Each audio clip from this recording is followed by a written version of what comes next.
an awkward adolescent. Let's just zoom in on the shorts. Just shorts moment there. It's true. Now, a few years after the shorts incident, but still well within the range of my awkward phase, I remember sitting in the back seat of Brian's car.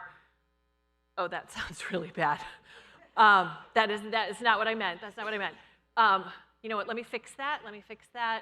Instead of that. There were 4 friends. There were 4 of us, 5 of us total in Brian's car. And it was one of those just beautiful fall nights, spring or junior year of high school. And we were there and just having incredible conversations and deepening our friendships. And I just thought, this is exactly what I hoped my teenage life would be like. And as conversations tend to do as a teenager, they shifted towards like who we had a crush on. Now, Megan, Amy, and I were in the back seat, and Brian and Matt were in the front seat. And Megan, Amy, and I were lamenting the fact that all of the boys seemed to love Amanda, and currently no one was loving us. Why Amanda? We asked. Okay, sure, she's gorgeous. And sure, she's like super smart. Great for Amanda. And sure, okay, she's also really nice. Okay. But what about us? I said. I'm like, I'm smart and kind of cute. Like, you know, and guess what? I can even be funny in the right context. Matt and Brian, why not us? What about us? And this teenagery kind of woe is me wail. We said, how come nobody likes us? And I think Matt and Brian were pretty much panicking at this point, not sure what to say or do. And Matt kind of turns to us and says, I don't know, she's just got this spark.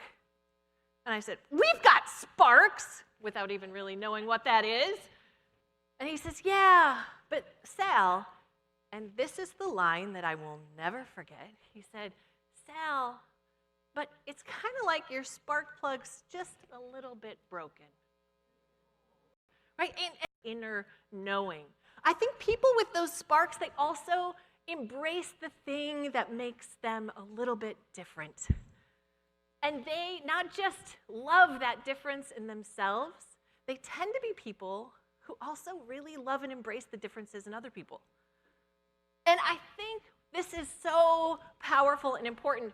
People with that kind of spark, they take those risks even when they have that inner self-doubt.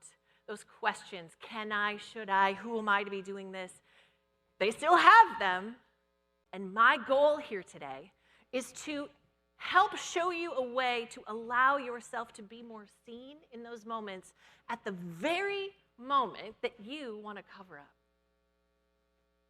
Because we need to see the real you. When you are in a big moment, you are grappling with big stuff. Okay, you can kind of hear it in the subtext of some of the reasons people connected with these characters.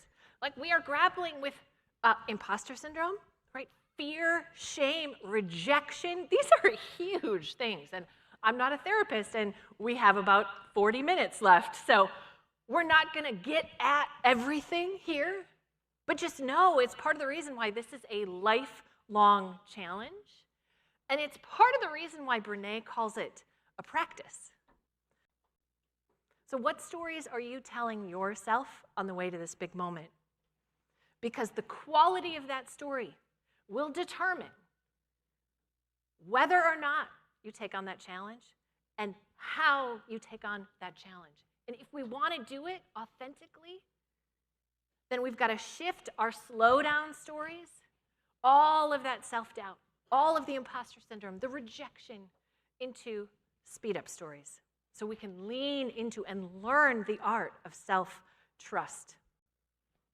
And my most sincere wish is that you would experience that same thing, because it is such a freeing, liberating experience to really, truly embrace your spark that thing that only you can bring into this world.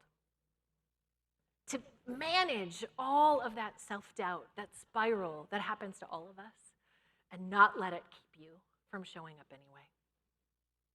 Because the world, it needs your spark. It needs you to be authentic in the biggest of moments because it makes a big difference. And it's not just so that you can be a better person, but it's so the world can be better as well. Thank you so much. I appreciate it.